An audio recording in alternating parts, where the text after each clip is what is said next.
Israel மீதான இந்த ஈரானினுடைய இந்த தாக்குதல் அப்படிங்கிறது ஒரு ட்ரைலர் தான். இன்னும் மெயின் பிக்சரை ஈரான் வந்து காட்டவே இல்லை.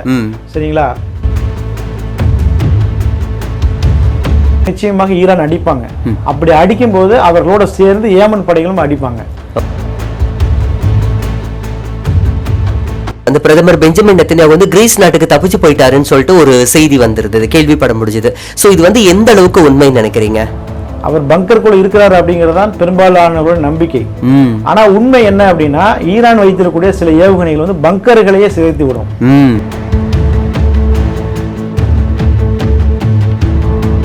அதிபர் மசூத் பெசஷ்கியான் அந்த நாடாளுமன்றத்தில் பேசும்போது என்ன சொல்றாருன்னா, ஈரானினுடைய ஒரு கொடியை பிடித்தவர் கொல்லப்பட்டால் அந்த இடத்திற்கு வந்து அந்த கொடியை பிடிப்பதற்கு 1000 பேர் வருவார்கள் அப்படின்னு அவர் சொல்லியிருக்கிறார்.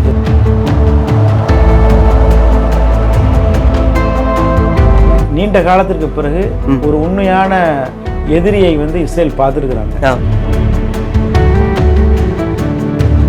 இஸ்ரேலுக்கு வந்து அங்குள்ள ஈரானுடைய அணு ஆயுதங்களை அழிக்கணுங்கிற எண்ணம்லாம் கிடையாது. அவர்களுடைய திட்டம் என்னன்னா, ஈரானுடைய அந்த ஆட்சி மாற்றம் தான். சீக்கிரமா முடியறதுக்கான வாய்ப்புகள் இருக்கா, இல்ல உலக நாடுகள் எல்லாம் ஒண்ணு சேர்ந்துட்டு சமாதானத்துக்கு வர்றதுக்கான வாய்ப்புகளும் இருக்கு நினைக்கிறீங்களா? என்னை பொறுத்த வரைக்கும் இது உடனடியாக முடிவுக்கு வர்றதுக்கு வாய்ப்புகளே இல்லை. இஸ்ரேல் எந்த மாதிரியான தாக்குதலை நடத்துதோ அதே மாதிரியான ரியாக்ஷன்ஸை மட்டும் தான் நாங்க கொடுக்குறோம், நாங்க அத்துமீறி இன்னும் தாக்கல அப்படிங்கிற விஷயத்தை ஈரான் தொடர்ந்து சொல்லிட்டு வரோம். Q7 நேயர்களுக்கு வணக்கம். நான் ஆர்ஜே பரணி. உலகம் முழுக்க பரவலா பேசக்கூடிய ஒரு விஷயம் அப்படின்னா, ஈரானுக்கும் இஸ்ரேலுக்கும் இடையிலான இந்த ஒரு போர் சம்பந்தப்பட்ட விஷயங்கள் தான். சோ உலக அரசியல் ஒரு பெரிய ஒரு தாக்கத்தை ஏற்படுத்தி இருக்கு.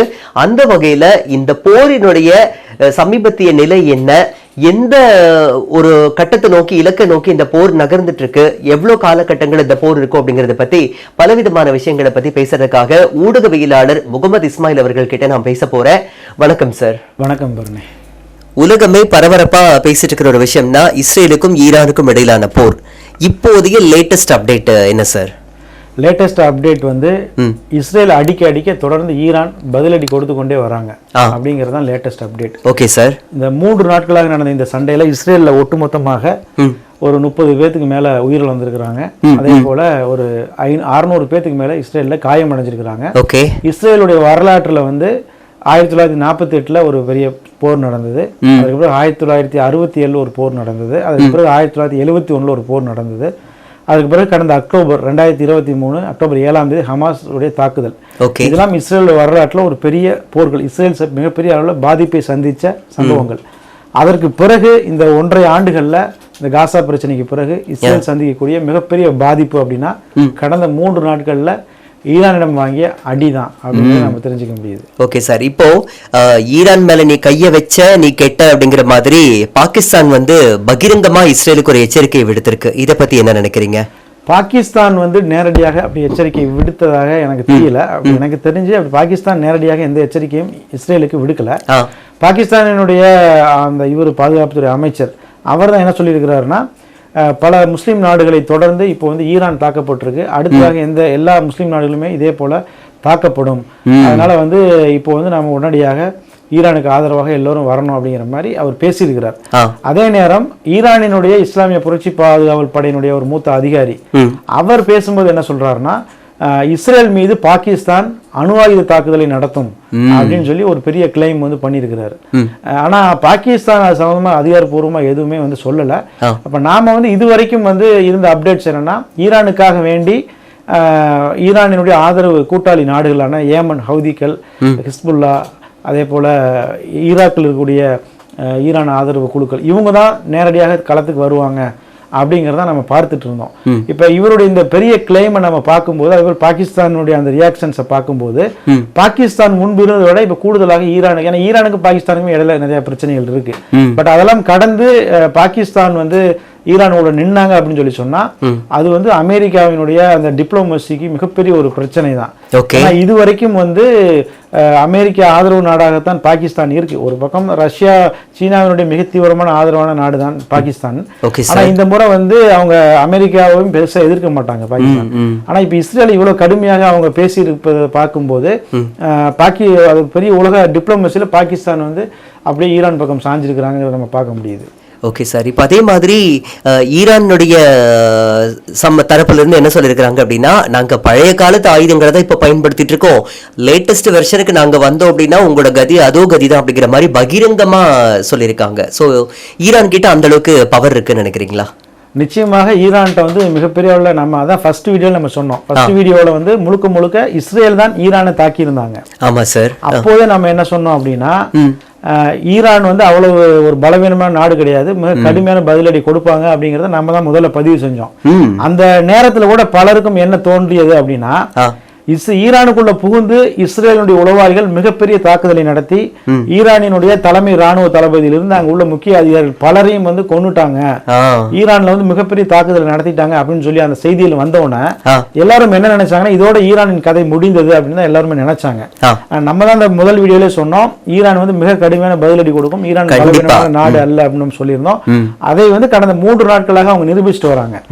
இப்போதும் கூட ஈரான் வந்து என்ன சொல்றாங்கன்னா, நாங்க வந்து அதாவது ப்ரொபோஷனல் ரெஸ்பான்ஸ் தான் பண்றோம், அதாவது இஸ்ரேல் எந்த மாதிரியான தாக்குதலை நடத்துதோ அதே மாதிரியான ரியாக்ஷன்ஸ் மட்டும் தான் நாங்க கொடுக்கிறோம், நாங்க அத்துமீறி இன்னும் தாக்கல அப்படிங்கிற விஷயத்தை ஈரான் தொடர்ந்து சொல்லிட்டு வராங்க. அதே போல ஈரான் இப்ப பயன்படுத்தக்கூடிய இந்த ஏவுகணைகள் எல்லாமே பழைய தலைமுறை ஏவுகணைகள் அப்படிங்கறத ஈரான் குறிப்பிட்டிருக்கிறாங்க. அப்ப நவீன ஏவுகணைகள் இருக்கு, குறிப்பாக ஏவுகணைகள் வந்து மேனோவர் அப்படின்னு சொல்லி ஒரு விஷயத்தை சொல்றாங்க. அந்த ஏவுகணை வந்து எதிரிகளால் வந்து இடைமறிக்க முடியாத மாதிரி அது கீழ் நோக்கியும் மேல் நோக்கி பறக்கும். அதே போல வந்து அந்த எதிரி இலக்குகள் வரும்போது அதை வந்து அதுல இருந்து தப்பி கொண்டு போய் தாக்கக்கூடிய ஏவுகணைகளை மேனோவர் அப்படின்னு சொல்லி சொல்றாங்க. அந்த ஏவுகணைகள் ஈரானிடம் வந்து இருக்கு, ஆனா அதை அவங்க இன்னும் பயன்படுத்தல. இப்ப அவர்கள் பயன்படுத்துறது எல்லாமே வந்து கடந்த தலைமுறை ஏவுகணைகளை தான் அவங்க பயன்படுத்தி இருக்கிறாங்க. அப்ப வந்து இது இந்த தாக்குதல் நீடிச்சது அப்படின்னு சொல்லி சொன்னா, இன்னும் அதே போல ஈரானுடைய ஏவுகணைகள் 50 கிலோ எடை கொண்ட வெடிமருந்துகளை தான் அவங்க அட்டாக் பண்ணிட்டு இருக்கிறாங்க. இன்னும் வந்து கிட்டத்தட்ட 1500 கிலோல இருந்து 3000 கிலோ வெடிமருந்து சுமந்து செல்லக்கூடிய ஏவுகணைகள்லாம் ஈரான்ட்டு இருக்கு, இன்னும் அவங்க அதெல்லாம் பயன்படுத்தல. அதெல்லாம் பயன்படுத்துறாங்க அப்படின்னு சொல்லி சொன்னா இன்னும் கடுமையான சந்திப்பாங்க. ஓகே சரி சரி. அதே மாதிரி இவர் ட்ரீட்டா பார்சி அவர் வந்து ஸ்வீடனுடைய எழுத்தாளர் சொல்லியிருக்காரு, ஈரானோட முக்கியமான புள்ளிகள் எல்லாம் கொண்டுட்டோம் அப்படின்னா ஈரானை சீக்கிரமா அடிச்சு தூக்கிடலாம்னு சொல்லிட்டு இஸ்ரேல் நினைக்குது, இது வந்து தவறான ஒரு விஷயம்னு சொல்லிட்டு அவரு சொல்லியிருக்காரு, ஒரு விமர்சனம் முன் வச்சிருக்காரு. இதை பத்தி என்ன நினைக்கிறீங்க? அதாவது ஹிஸ்புல்லாக்களை வந்து எப்படி இஸ்ரேல் அட்டாக் பண்ணாங்கன்னா, அதனுடைய நீண்டகால தலைவர் ஹசன் நசருல்லாவை கொன்னாங்க. அதற்கு முன்பு பாத்தீங்கன்னா மிகப்பெரிய அளவு பேஜர் அட்டாக் தாக்குதலை நடத்தினாங்க. அதற்கு பிறகு வந்து அதற்கு முன்பு பாத்தீங்கன்னா ஒரு முக்கியமான ஹசன் நசருல்லாவினுடைய தலைமை தளபதியாக இருந்தவரை கொன்னாங்க. அந்த ரேங்க்ஸை ஃபுல்லா வந்து ஒழிச்சாங்க. அதே போல வந்து ஹிஸ்புல்லாவோட லான்ச்சர்ஸை ஃபுல்லா அடிச்சு ஒழிச்சாங்க. இதன் மூலமா ஹிஸ்புல்லாவது ஒரு கட்டத்துல வந்து அவங்களால பெரிய அளவுல ரீட்டைலியேட் பண்ண முடியல, அந்த அளவுக்கு இஸ்ரேல் வந்து மிக கடுமையான தாக்குதலை நடத்தினாங்க.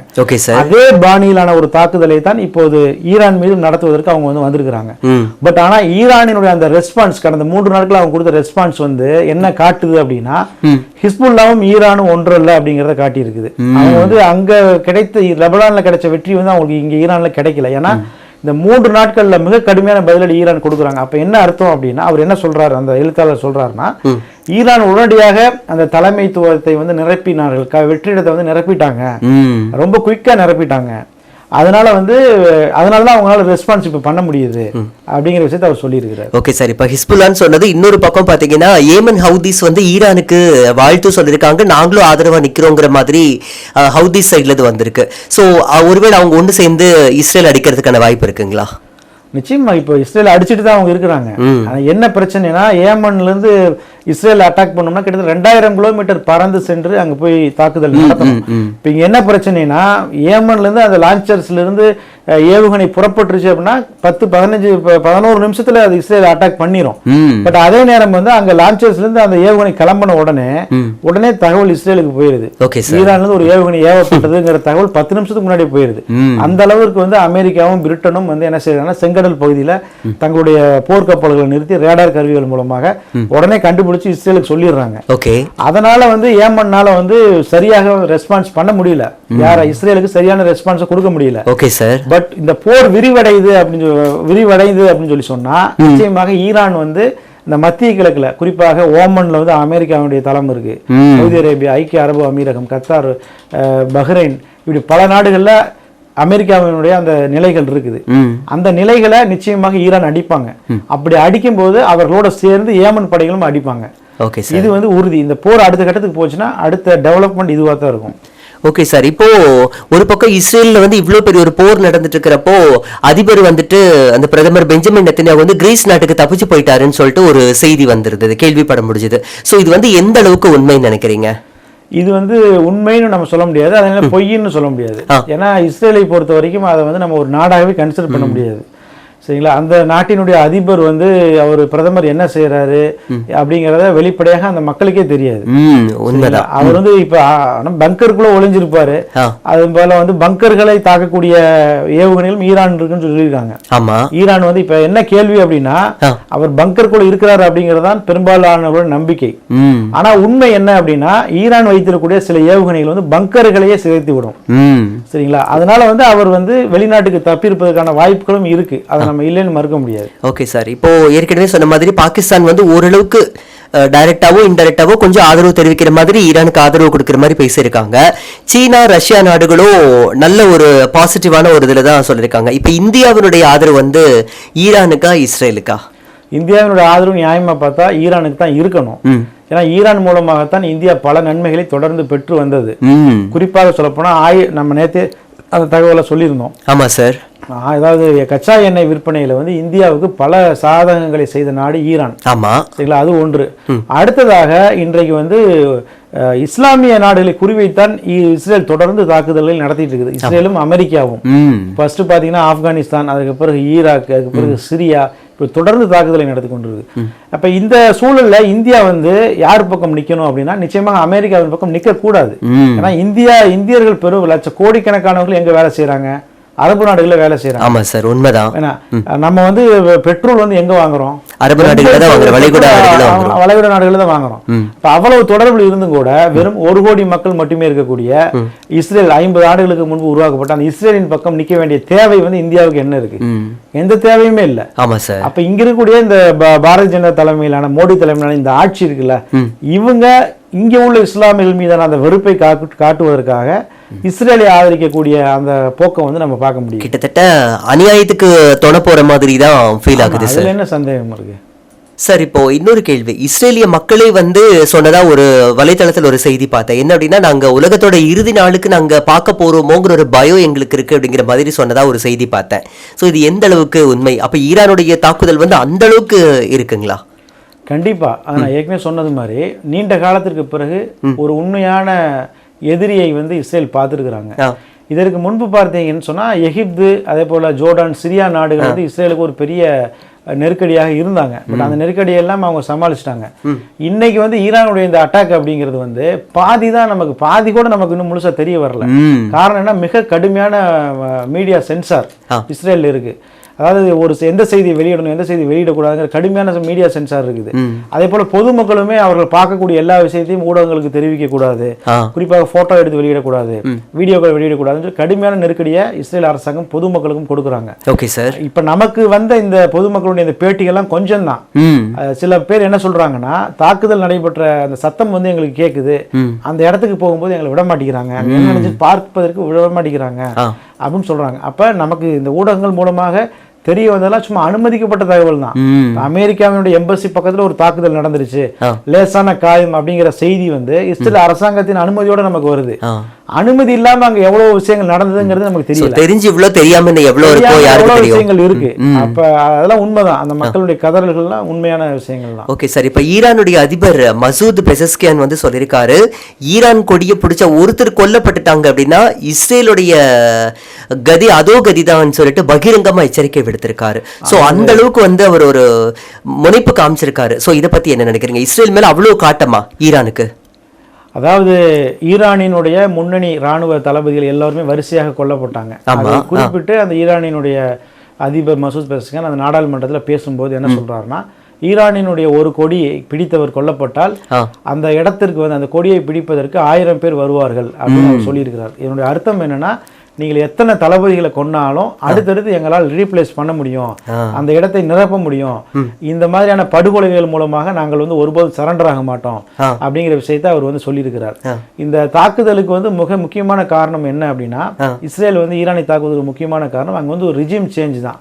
அந்த ஆயத்துல்லா கமேனி தலைமையிலான அந்த அரசாங்கத்தை கவிழ்க்கணும், அங்கே வந்து அமெரிக்க ஆதரவு அரசாங்கத்தை ஏற்படுத்தணுங்கிறது தான் இஸ்ரேலினுடைய நோக்கம். இஸ்ரேலுடைய பிரதமர் பெஞ்சமின் நேதன்யாகு பேசும்போது என்ன சொல்றாருன்னா, நாங்கள் ஈரான் மக்களுக்கு எதிரானவர்கள் அல்ல, நாங்கள் வந்து அங்கே கூட ஆட்சிக்கு தான் எதிரானவர்கள்னு சொல்லி அந்த மக்களை வந்து கவர்வது மாதிரியும் அந்த மக்களை வந்து அங்குள்ள அரசாங்கத்துக்கு எதிராக தூண்டி விடுவது மாதிரியும் அவர் வந்து பேசினார். இது வந்து அந்த களத்துல வந்து எடுபடலை. பல பல ஆய்வாளர்கள், பல அரசியல் ஆய்வாளர்கள் என்ன சொல்றாங்கன்னா, இந்த பெஞ்சமின் நேதன்யாகுவோட இந்த ட்ரிக்ஸ்லாம் வந்து அங்கே எந்த வேலையும் செய்யலை. காரணம் என்னன்னா, இவங்க வந்து இப்போ நாங்கள் ஈரானுடைய ராணுவத்தை தாக்குறோம் அப்படின்னு சொல்லி அங்கே இருக்க பொதுமக்களை தான் இஸ்ரேல் தாக்கிட்டு வராங்க. 250 பேர் கொல்லப்பட்டிருக்கிறாங்க. இதுல வந்து கிட்டத்தட்ட 70 பேர் பெண்கள், குழந்தைகள். அப்படி இருக்கும்போது பொதுமக்களை குண்டு வீசி கொண்டுட்டு நாங்கள் பொதுமக்களுக்கு எதிராக இல்லை, நாங்கள் அரசாங்கத்துக்கு எதிராக தான் இருக்கிறோம்னு சொல்லி பெஞ்சமின் நேதன்யாகு சொல்றத ஈரானியர்கள் ஏற்றுக்கொள்ள. இன்னொரு விஷயம், இது வந்து ஒரு எப்படி வந்து, அதாவது என்ன சொல்றதுன்னா, இஸ்ரேலுடைய இந்த தாக்குதல் வந்து இஸ்ரேலுக்கே பூமராங் மாதிரி திரும்பி இருக்கு. ஏன்னா ஈரானில் வந்து அந்த நாட்டினுடைய அந்த கொமேனி தலைமையிலான அந்த ஆட்சிக்கு எதிராக ஒரு சின்ன அதிருப்தி வந்து இருப்பது உண்மைதான். அந்த அவங்களுடைய ரிஜிமுக்கு எதிராக ஒரு சின்ன அதிருப்தி இருக்கு. பட் இந்த தாக்குதல் மூலமாக அந்த அதிருப்தி ஒழிஞ்சிருச்சு. இன்னைக்கு எல்லாருமே ஒரே அணியில் திரண்டுட்டாங்க. ஓகே சார், இஸ்ரேலை எதிர்க்கணும். இஸ்ரேல் அதாவது இவ்வளவு நாட்களாக வந்து ஈரான்ல உள்ள சிலர் வந்து என்ன சொல்லிட்டு வந்தாங்கன்னா, நாம் எதுக்கு இஸ்ரேலை எதிர்க்கணும், நாம் எதுக்கு அமெரிக்காவை எதிர்க்கணும் அப்படின்லாம் பேசிட்டு வந்தாங்க. இன்றைக்கு வந்து அவர்கள் எல்லாம் சேர்ந்து இஸ்ரேல் நாம நிச்சயமா ஒழித்து ஆகணும், நாங்கள் இவ்வளவு நாள் தவறான நிலைப்பாட்டில் இருந்துட்டோம் அப்படின்னு சொல்லக்கூடிய அளவுக்கு இஸ்ரேலுக்கு அது பூமராங்காக மாறி இருப்பதாக அந்த செய்தியில் நம்ம பார்க்க முடியுது. ஓகே சார், இப்போ ஹமாஸ் தரப்புல ஒரு விஷயம் சொல்லப்பட்டிருக்கு. என்ன அப்படின்னா, இஸ்ரேலுக்கு அழிவு காலம் நெருங்கிடுச்சுன்னு சொல்லிட்டு சொல்லியிருக்காங்க. ஸோ இதை எந்த கண்ணோட்டத்தில் பார்க்குறீங்க? இதை நான் எப்படி பார்க்கணும் அப்படின்னா, நாமெல்லாம் என்ன நினைச்சிட்டு இருக்கிறோம், காசாவின் கதி முடிஞ்சிடுச்சு, காசால எதுவுமே இல்லை, ஃபுல்லாக இஸ்ரேல் கைப்பற்றி விட்டாங்க அப்படின்னு சொல்லி நம்ம பார்க்குறோம். லெபனான்ல ஒன்றும் இல்லை, இஸ்ரேல் எல்லாத்தையும் முடிச்சிட்டாங்க அப்படின்னு நம்ம பார்க்குறோம். ஆனால் உண்மை என்னன்னா, ஹமாஸினுடைய இந்த ஸ்டேட்மெண்ட் மூலமாக நம்ம என்ன தெரிஞ்சுக்க முடியுது அப்படின்னா, பாலஸ்தீனியர்கள் இன்னும் நம்பிக்கையோட தான் இருக்கிறாங்க, இன்னும் வந்து இஸ்ரேலை எதிர்த்து சண்டை போடுவதற்கு அவங்க தயாராக தான் இருக்கிறாங்க. ஈரானுடைய தாக்குதல் வந்து அவங்களுக்கு வந்து பெரிய உற்சாகத்தை கொடுத்துருக்கு. எனவே வந்து இஸ்ரேல் வந்து இப்போ ஏற்கனவே காசாவில் தோல்வி, அவங்களுக்கு லெபனான்ல தோல்வி, அதே போல இன்னைக்கு வந்து ஈரான் மீதான இந்த தாக்குதலும் அவங்களுக்கு வந்து தோல்வியில முடிஞ்சிருக்கு. எனவே வந்து ஹமாஸ் சொல்வது மாதிரி இஸ்ரேல் தனது இறுதி நாட்களை வந்து நெருங்கிட்டு இருக்குதோ அப்படிங்கிற ஒரு சந்தேகம் வந்து நமக்கும் இருக்கு. சார், இப்போ இன்னொரு கேள்வி. பிரிட்டனோட ஃபினான்ஷியல் டைம்ஸ் பத்திரிக்கை வந்து ஒரு செய்தி சொல்லியிருக்கு, ஈரானுடைய ஆயுத பலத்தை தாக்கணும் அப்படின்னா வல்லரசு நாடுன்னு சொல்லப்படுற அமெரிக்காவும் இஸ்ரேலும் சேர்ந்து தாக்குனாலும் கூட ஒண்ணுமே பண்ண முடியாது அப்படின்னு சொல்லிட்டு சொல்லியிருக்கு. ஸோ ஈரானுடைய படை பலம்ங்கிறது அந்த அளவுக்கு இருக்கா? அதாவது நம்ம ஃபர்ஸ்ட் ஏற்கனவே சொன்னது அதே தகவலை தான் நம்ம தொடர்ந்து பார்த்துட்டு வரோம். வேறு இந்த கேள்வி கேட்கணுங்கிற ஆர்வத்திலேயே நான் கேட்கிறேன். உலக அரசியல் ஆய்வாளர்கள், சர்வதேச ஆய்வாளர்கள் வந்து நம்ம சொன்னதை தான் அவங்க திரும்பி திரும்பி நிறைய பேர் சொல்றாங்க. இதற்கு முன்பு சொன்னதை வச்சு தான் நாமளும் பேசுறோம். கண்டிப்பா என்னன்னா, இஸ்ரேலுக்கு வந்து அங்க உள்ள ஈரானோட அணு ஆயுதங்களை அழிக்கணுங்கிற எண்ணம்லாம் கிடையாது. அவர்களுடைய திட்டம் என்னன்னா, ஈரானுடைய அந்த ஆட்சி மாற்றம் தான். ஈரானுடைய ஆட்சி மாற்றம், அதே போல ரெண்டாவது வந்து ஈரானுடைய அந்த ஏவுகணை திட்டங்கள், இது ரெண்டே அழிக்கணுங்கிறது அவங்களோட நோக்கம். அவங்க அந்த அணு ஆராய்ச்சி மையம், குறிப்பாக ஃபோர்டோ அப்படிங்கிற இடத்துல ஈரானினுடைய ஒரு அணு ஆராய்ச்சி மையம் இருக்கு. அது வந்து கடினமான மலைகளுக்கு உள்ள இருக்கு. கடினமான அந்த மலைப்பகுதியிலிருந்து கிட்டத்தட்ட ஒரு 1500 மீட்டர், 1.5 கிலோமீட்டருக்கு அடியில் வந்து அது இருக்கு. ஓகே, அதை வந்து எந்த விதமான அதை அழிக்கக்கூடிய ஆயுதங்கள் உலகத்தில் இதுவரை கண்டுபிடிக்கப்படவே இல்லை. சரிங்களா? அமெரிக்கா வைத்திருக்கக்கூடிய ஒரு பங்கர் பஸ்டர், அதாவது பங்கர்களை அழிக்கக்கூடிய ஒரு வெடிகுண்டு இருக்கு. அந்த வெடிகுண்டு வந்து 13,600 கிலோ எடை கொண்டது. 13,600 கிலோ. சரிங்களா? வெடிமருந்துகளை பொறுத்த வரைக்கும் நமக்கு வந்து சின்னதாக ஒரு 100 கிராம் வெடிமருந்து இருந்தாலே அது கிட்டத்தட்ட ஒரு 1000 ஸ்கொயர் ஃபீட் வீட்டையே தகர்த்துரும். அவ்வளவு தூரம் சக்தி வாய்ந்தவை. சரிங்களா? இப்போ அமெரிக்கா வைத்திருக்கக்கூடிய அந்த குண்டு வந்து 13,600 கிலோ எடை கொண்டது அப்படின்னு சொன்னா அது எவ்வளவு பெரிய தாக்கத்தை ஏற்படுத்தும். பட் அந்த வெடிமருந்து கூட ஈரானினுடைய இந்த பாதாளத்தில் இருக்கக்கூடிய இந்த அணு ஆராய்ச்சி மையத்தை தகர்க்க முடியாது, அவ்வளவு தூரம் அது வலிமை வாய்ந்தது அப்படிங்கிறத பிரிட்டனினுடைய ஃபினான்ஷியல் டைம்ஸ் பத்திரிகை வந்து சொல்லியிருக்கிறாங்க. இப்போ இதுல இருந்து என்ன தெரிய வருது அப்படின்னா, இஸ்ரேல்கிட்ட அந்த குண்டு வந்து இல்லை. இஸ்ரேல்கிட்ட வந்து அதிகபட்சமா இருக்கக்கூடிய அந்த பங்கர் பஸ்டர்ங்கிறது 1000 கிலோ எடை கொண்டது தான். அது வந்து காசாவில் அவங்க தொடர்ந்து பயன்படுத்திட்டு வராங்க. அந்த 1000 கிலோ எடை கொண்டதை கூட கடந்த பைடன் அரசாங்கம் தடை விதித்து வச்சிருந்தாங்க இஸ்ரேலுக்கு கொடுக்காம. இப்ப ட்ரம்ப் வந்ததுக்கு அப்புறம் அது கொடுக்குறாரு. அப்ப ட்ரம்ப் கொடுத்தது வந்து வெறும் 1000 கிலோ எடை கொண்டது தான். அமெரிக்கா இருக்கிறது 13,600 கிலோ எடை கொண்டது. எவ்வளவு 13 மடங்கு 14 மடங்கு அதிகமான குண்டு அமெரிக்கா வச்சிருக்கிறாங்க. பட் அதை வந்து இஸ்ரேலுக்கு கொடுக்கல. ஒருவேளை அந்த டைம்ஸ் அந்த பத்திரிகை என்ன சொல்றாங்கன்னா, ஒருவேளை அமெரிக்காவே அந்த வெடிகுண்டை கொடுத்தாலும் அந்த ஆராய்ச்சி மையத்தை ஒண்ணும் செய்ய முடியாது அப்படின்னு சொல்றாங்க. அந்த அளவுக்கு சேஃப் அண்ட் செக்யூர்டா அதை வச்சிருக்காங்க. அந்த அளவுக்கு சேஃப் அண்ட் செக்யூர் அது வந்து இருக்கு அப்படிங்கறத தெரிஞ்சுக்க முடியும். Okay sir. அப்புறம் ஈரான் தரப்புல இன்னொரு விஷயம் சொல்லப்பட்டிருக்கு. என்ன அப்படின்னா, இஸ்ரேல்னால காசா எந்த அளவுக்கு படாத பாடு பட்டுச்சோ அதே அளவுக்கு அந்த படத்தை வந்து உனக்கு நான் கண்ணில் காமிக்கணுங்கிறதுக்காகவே இப்பேற்பட்ட ஒரு தாக்குதலை நடத்துறேன்னு சொல்லிருக்கு. ஸோ இதை பத்தி என்ன நினைக்கிறீங்க? இஸ்ரேல் மீதான இந்த ஈரானினுடைய இந்த தாக்குதல் அப்படிங்கிறது ஒரு ட்ரைலர் தான். இன்னும் மெயின் பிக்சரை ஈரான் வந்து காட்டவே இல்லை. சரிங்களா? இது வெறும் ட்ரைலருக்கே இஸ்ரேலியர்கள் அலறுவதை நம்ம பார்க்க முடியுது. ஏன்னா மின் உற்பத்தி நிலையங்களை மீது தாக்குதல் நடத்தி மின்சாரத்தை துண்டிக்கும் போது எவ்வளவு பிரச்சனைகள் ஏற்படும் அப்படிங்கிறத இன்றைக்கு இஸ்ரேலியர்கள் பார்க்கிறாங்க. அதே போல ஈரான் வந்து அண்மையில வந்து அதாவது நேற்று ஒரு கட்டிடத்தின் மீது குண்டு வீசி அங்கு சிக்கியிருந்தவர்களை மீட்பதற்கு ஒரு நாள் ஆனது. இது வந்து காசாவில் நடந்ததை அப்படியே அங்க வந்து ரிஃப்ளெக்ட் பண்ணியிருக்கிறாங்க. யார்? ஈரான். சரிங்களா? அப்ப ஒரு கட்டிடத்தை இடிச்சு அதுல மக்கள் சிக்கி இருக்கும் போது எவ்வளவு கஷ்டம் இருக்கும் அப்படிங்கிறத இஸ்ரேலியர்கள் கண்முன் வந்து பார்த்துருக்குறாங்க. அதே போல வந்து காசாவில் வந்து எப்படி வந்து மக்கள் வந்து உணவுக்கும் ஒவ்வொரு உயிர் வாழ்றதுக்கும் எப்படி ஒவ்வொரு நிமிடமும் வந்து எப்படி பயந்து கொண்டே வாழ்கிறார்களோ அதை வந்து இன்றைக்கு ஈரான் வந்து இஸ்ரேலியர்களுக்கு காட்டியிருக்கு. எனவே வந்து இது வந்து ஆனால் இப்பவும் ஈரான் என்ன சொல்றாங்கன்னா இது வெறும் ட்ரைலர் தான் அப்படின்னு சொல்றாங்க. இஸ்ரேலுடைய நடவடிக்கை நிச்சயமாக தொடரும். அதே போல் ஈரானுடைய பதிலடியும் தொடரும் அப்படிங்கிறது தான் நம்மளுடைய பார்வை. இன்னும் நிறைய செய்திகள் நம்ம பார்க்க போறோம். சார், இப்போ இந்த போர் வந்து முடிவுக்கு வர்றது அப்படிங்கிறது உடனடியாக வர்றதுக்கான ஏற்கனவே நான் கேட்டதுதான், இருந்தாலும் கேட்குற ஒரு அங்கலாய்ப்பில் சீக்கிரமா முடியறதுக்கான வாய்ப்புகள் இருக்கா, இல்ல உலக நாடுகள் எல்லாம் ஒன்று சேர்ந்துட்டு சமாதானத்துக்கு வர்றதுக்கான வாய்ப்புகளும் இருக்கு நினைக்கிறீங்களா? என்னை பொறுத்த வரைக்கும் இது உடனடியாக முடிவுக்கு வர்றதுக்கு வாய்ப்புகளே இல்லை. ஈரானினுடைய ஒரு அதிகாரி, IRGC அதிகாரி, அவர் வந்து இன்றைக்கு கொடுத்த பேட்டியில் அவரே அதான் சொல்லியிருக்கிறாரு. நிச்சயமாக இது வந்து இன்னும் 2 வாரங்களுக்கு தொடரும் அப்படின்னு சொல்லியிருக்கிறாரு. பெஞ்சமின் நேதன்யாகு இந்த போரை ஸ்டார்ட் பண்ணும்போது அவர் சொல்லிட்டார் 14 நாட்களுக்கு இந்த போர் தொடரும், 14 நாட்களுக்கு தேவையான விஷயமெல்லாம் வாங்கி வச்சுக்கங்க அப்படின்னு சொல்லிட்டாரு. இதுவே வந்து எனக்கு குறைவாக தான் நான் பார்க்குறேன். 14 நாட்களில் இல்லை, இந்த போர் வந்து எப்படி காசா போர் வந்து நீடிக்குதோ அதே போல் இந்த போரும் நீடிக்கும் அப்படின்னு தான் நான் பார்க்குறேன். நம்ம ஏற்கனவே பேசின விஷயத்துலேருந்து எதுவுமே நம்ம சேஞ்ச் பண்ணுற மாதிரியான செய்திகள் வரல. நம்ம என்ன பேசணுமோ அதுதான் கண்டினியூ ஆகிட்டு இருக்கு. Yes sir. பெரிய அளவில் இந்த போர் நின்றும் அப்படிங்கிற மாதிரியான அந்த சமிக்கைகள் எதுவுமே இல்லை. இது அதாவது லிப் சர்வீஸ் பண்ணுவாங்க பல நாடுகள். நாங்கள் பேசுகிறோம், இந்த பேசிகிட்டு இருக்கிறோம், இந்த போர் நின்றும். டொனால்டு ட்ரம்ப் கூட சொல்கிறாரு போரை நான் நிறுத்த போகிறேன். நிச்சயமாக டொனால்டு ட்ரம்ப்பால் நிறுத்த முடியாது. காசா போரை அவரால் நிறுத்த முடியல, உக்ரைன் போரை அவரால் நிறுத்த முடியல. நம்ம கூட நம்பணும் அவர் நிறுத்துவார்னு சொல்லி நிறுத்த முடியல. நிச்சயமாக இந்த போரையும் டொனால்டு ட்ரம்ப்பில் யாராலையும் நிறுத்த முடியாது. இஸ்ரேலை ஒருவேளை தாக்குதல் நிறுத்தினாங்கன்னா நாங்களும் நிறுத்துவோம்னு ஈரான் சொல்லியிருக்கிறாங்க. இஸ்ரேல் இந்த தாக்குதல் நிறுத்த மாட்டாங்க. ஏன் நிறுத்த மாட்டாங்கன்னா இப்போ வந்து ஈரானினுடைய திட்டம் என்ன தெரியுங்களா? 2000 ஏவுகணைகளை கொண்டு ஒரே நேரத்தில் அடிக்கிறது தான் ஈரானோட திட்டம். அப்படி அடிச்சிருந்தா ஒட்டுமொத்த பாதி இஸ்ரேலும் காலியாயிருக்கும். ஆனால் அதை சுதாரிச்சு கொண்டு தான் என்ன செய்யறாங்க, இஸ்ரேல் வந்து டக்குன்னு வந்து முதல்ல அட்டாக் பண்ண உடனே ஈரானால வந்து முழுமையாக அடிக்க முடியல. 200 ஏவுகணை தான் வீசிட்டாங்க. ஃபர்ஸ்ட் நாள் வந்து வெறும் 200 ஏவுகணை தான் வீசிட்டு இருக்கிறாங்க. அது 150 தான் சொல்லப்படுது. அப்போ அவங்க வந்து முதல் நாளே 1000 ஏவுகணை ஒரே நேரத்தில் வீசுறதா அவங்க பிளான். அடுத்த நாள் ஒரு 1000 ஏவுகணை வீசுவதாக பிளான். அது வந்து நடக்கலை. அது நடந்ததுன்னா பாதி இஸ்ரேல் காலியாயிருக்கும். இப்போ இஸ்ரேல் என்ன நினைக்கிறாங்கன்னா, இப்போ நம்ம ஈரானை ஸ்டாப் பண்ணிட்டோம்னா நம்ம கொடுக்கக்கூடிய ஒவ்வொரு நாளும் வந்து அவங்க இம்ப்ரூவ் பண்ணிட்டே இருப்பாங்க. ஏன்னா ஏவுகணை உற்பத்தியில் வந்து ஈரானை பொறுத்த வரைக்கும் ஒரு மாசத்துக்கு குறைஞ்சபட்சம் 300 ஏவுகணைகள் உற்பத்தி பண்றாங்க. சாதாரணமா நார்மலா ஒரு நாளைக்கு 10 ஏவுகணைகள் உற்பத்தி பண்றாங்க. பட் இதை வந்து அவங்க நினைச்சாங்கன்னா பல மடங்கு ஸ்பீட் பண்ண முடியும். 3 மாதங்கள்ல வந்து கிட்டத்தட்ட 10,000 ஏவுகணைகளை ஈரானால் தயாரிக்க முடியும்னு சொல்லப்படுது. அப்ப என்னன்னா இவங்க இஸ்ரேல் ஒரு சின்ன கேப் விட்டாங்கன்னா ஈரான் வந்து மீண்டும் ப்ரிப்பேர் ஆயிடுவாங்க. ரெண்டாவது ஈரான் வந்து எப்பவுமே வந்து ஒரு நீண்ட கால செயல் திட்டத்தின் அடிப்படையில் தான் ஈரான் செயல்படுவாங்க. உடனே ரியாக்ஷன்லாம் பண்ண மாட்டாங்க. அவங்க வந்து எப்படின்னா இஸ்ரேலை எதிர்ப்பது, இஸ்ரேலை ஒழிப்பதுங்கிறது அவங்களுடைய கான்ஸ்டிடியூஷன்.